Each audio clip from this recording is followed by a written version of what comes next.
দেখো বন্ধুরা, সাদা সাদা চিকেন রান্না করছি পুরো সম্পূর্ণ অন্য পদ্ধতিতে। তোমরা এটাই ভাবছো তো? না, লাল লাল ঝাল ঝাল চিকেন রান্না করলাম সম্পূর্ণ নতুন পদ্ধতিতে। আর দেখো কত সুন্দর লাল লাল হয়েছে। তোমরা খাবে নাকি? যদি তোমরা ভিডিওটা পুরো দেখতে চাও তাহলে পুরো ভিডিওটা দেখতে হবে কিভাবে এটা রান্না করলাম। হাই বন্ধুরা, গুড মর্নিং। সবাই কেমন আছো? আশা করি সবাই ভালো আছো আর সুস্থ আছো। আমিও তোমাদের ভালোবাসে অনেক অনেক ভালো আছি আর সুস্থ আছি। দেখো রাত থেকে কিভাবে বৃষ্টি হচ্ছে, ঝিরঝির করে, না জোরে হচ্ছে না আস্তে হচ্ছে, মানে বন্ধ হচ্ছে এরকম ব্যাপারটা। কিন্তু পড়তেই আছে, পড়তেই এসে গোটা কাদা হয়ে গেছে। দেখো, বুঝতে পারছো দেখে। তো আজকে একটু মনটা চিকেন চিকেন করছে, কিন্তু জানি না খেতে পাবো কিনা, মানে আনা হবে কিনা। সব কিছু তো আর চাইলে পাওয়া যায় না। উঠেছি অনেকক্ষণ থেকে, কিন্তু ব্রাশ করলাম এইমাত্র। এই যে দুটো বিস্কুট নিয়েছি, দোকান থেকে নিয়ে এসেছে তোমাদের দাদাভাই খাবো বলে। উত্তম সুপ্রিয়া লাইফস্টাইলের নতুন আরও একটা ভিডিওতে তোমাদের অনেক অনেক স্বাগত। আশা করি তোমরা সবাই ভালো আছো, আমিও তোমাদের ভালোবাসা অনেক অনেক ভালো আছি আর সুস্থ আছি। চলো আজকের ভিডিওটা সবাই দেখতে থাকো, আশা করি ভালো লাগবে। সারাদিন কী কী করি আগে থেকে তো আর বলতে পারবো না, কী কী করবো দেখতে থাকো। তার আগে বিস্কুটটা খেয়ে নিয়ে চলো।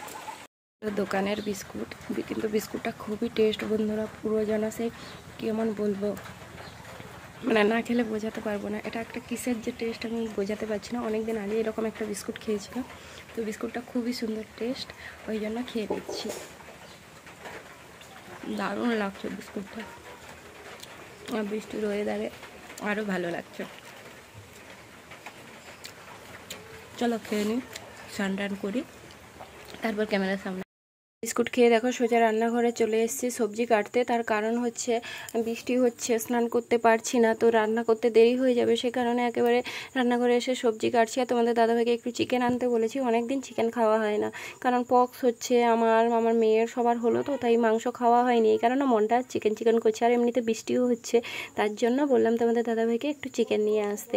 তারপরে পেঁয়াজ কাটছি। দেখো পেঁয়াজ কাটতে গিয়ে রীতিমতো কান্না করে ফেললাম, কারণ পেঁয়াজগুলো এতটাই ঝাঁজ ছিল। মানে আমি এর আগেও পেঁয়াজ কেটেছি, আজকে মনে হয় আমি বেশি কান্না করলাম। চোখগুলো দেখো।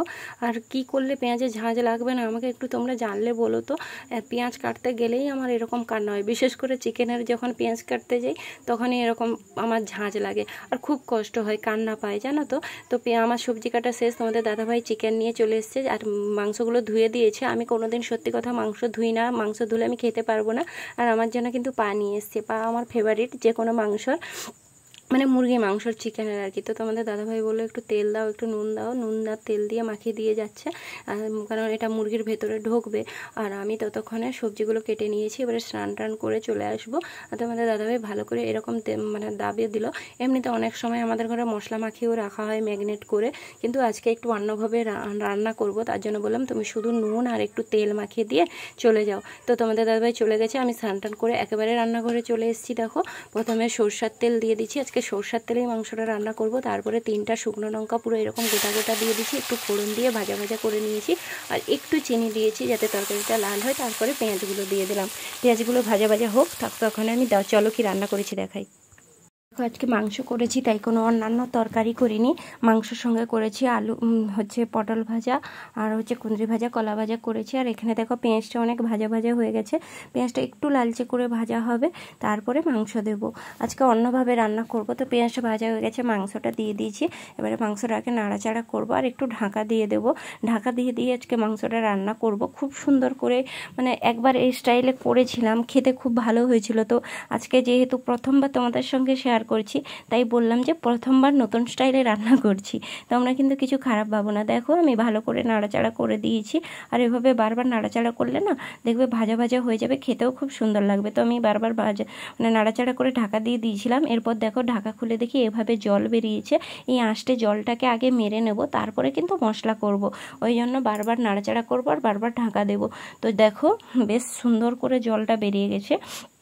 এরপরে একটু আলু দিয়ে দিয়েছি, আলুটা আগে থেকেই ভাজা ছিল, না হলে আলুটা আবার সেদ্ধ হবে না। অর্ধেক সেদ্ধ তো এখানেই মাংসটা হয়ে যাচ্ছে, ভাজা মানে এরকম ভাজতে ভাজতে অর্ধেক সেদ্ধ হয়ে যাচ্ছে। তো আলুটা দিয়ে দিয়েছি যাতে আরও ভালো করে সেদ্ধ হয়ে যায়, তো খেতে ভালো লাগবে সেই কারণে। আর আলু ছাড়া তো বাঙালির চলে না, সেটা সবাই জানো। সে মাংস হোক আর মাছ হোক, আলু দিতেই হবে, আলু ছাড়া খেতেই পারি না। তো ভালো করে দিয়ে দিলাম। এবারে দেখো আরও নাড়াচাড়া করে দিচ্ছি। এবারে একটু আদা রসুনের পেস্টটা দেবো, তার আগে একটু নাড়াচাড়া করে দিচ্ছি। তেলটা তেলটা একেবারেই বেরিয়ে গেছে। তেল যেহেতু বেরিয়ে গেছে তো পেস্ট দিতে হবে, সেই কারণে ভালো করে নাড়াচাড়া করে দিচ্ছি। এবারে দেখো রসুনটাকে আমি আজকে কিন্তু বাটিনি, রসুনটাকে থেতো করেছি আর আদাটা বেটেছি। এবারে আদা রসুনের পেস্টটা দিয়ে ভালো করে আবার নাড়াচাড়া করব। আদাটাকে তো মারতে হবে, সেই কারণে আদাটাও ভাজা ভাজা হয়ে যাবে। এভাবেই আজকে রান্না করছি। জানি না কেমন খেতে হবে, সবাই কেমন খাবে বা কিভাবে নেবে জানি না। তো আমি ভালো করে নাড়াচাড়া করে আবার একটু ঢাকা দিয়ে দেবো, হালকা জল দেবো যেহেতু আদাটা দিয়েছি। দেখো আমার আদা দেওয়ার পরে আদাটা মরে গেছে। এবারে ভালো মানে মাংসর কালারটাও সম্পূর্ণ সাদা থেকে অন্যরকম হয়ে গেছে। এখনও কিন্তু আমি হলুদ গুঁড়ি বা লঙ্কা গুঁড়ি কিছুই ব্যবহার করিনি, তাও দেখো কিভাবে কালারটা অন্যরকম হয়ে গেছে। এবারে আমার আদা রসুনের গন্ধটা চলে গেছে। এবারে হলুদ গুঁড়ি আর লঙ্কা গুঁড়ি দিয়ে দেবো। আর এভাবেই দিচ্ছি আমি আজকে, কিন্তু কোনো মানে জল টল দিয়ে দিচ্ছি না, এরকম করেই ভাজা ভাজা করেই করছি। লাস্টে একেবারে মানে হলুদ লঙ্কা গুঁড়ি দেওয়ার পর হালকা জল দেবো, না হলে মশলাটা পুড়ে পুড়ে যাবে, সেই কারণে। আর কাঠের উনুনে মাংস রান্না করে খেলে তার স্বাদ সম্পূর্ণ আলাদা হয়। তোমরা দেখবে গ্যাসে রান্না করে দেখবে আর কাঠের উনুনে যে কোনো তরকারি রান্না করে দেখবে, সম্পূর্ণ খেতে আলাদা হয়। এবারে দেখো ভালো করে নাড়াচাড়া করে হালকা করে জল মানে দিয়ে দিয়েছিলাম। দেখো কি সুন্দর কালারটা এসছে, দেখেই তো আমার লোভ লাগছে। আর এই পাগুলো দেখে তোমরা কিন্তু কেউ খারাপ ভেবো না। আমার মাংসর পা খেতে, যে কোনো চিকেনের মানে ব্রয়লার হোক, চিকেন হোক, হ্যাচারি হোক, যে কোনো মুরগির পাটা খেতে আমি ভীষণ পছন্দ করি। অনেকে খেতে চায় না, তো আমার ভীষণ ভালো লাগে, তাই আমি খাই। সবার তো সব জিনিসটা পছন্দ হয় না, অনেকে মেটে খায়, গিলে খায়, মানে স্টমাক খায়, আমি আবার ওইগুলো খাই না। তো আমি পাটা খেতে বেশি মানে গিঁটটা খেতে পছন্দ করি। কালারটা কি সুন্দর এসছে দেখো। আর মাংসটা পুরো কষা কষাও হয়ে গেছে।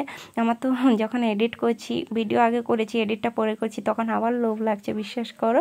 তো লাল লাল পুরো কালার চলে এসছে, আমার নিজেও দেখে অনেকটাই ভালো লাগছে। দেখো কষানোটা কমপ্লিট হয়ে গেছে, দিয়ে জল দিয়ে দিচ্ছি। আজকে বেশি জল দেবো না, তবু ফোটার জন্য একটু জল দেবো, আর একটু মানে মাংসটাও সেদ্ধ হয়ে যাবে ভালো করে।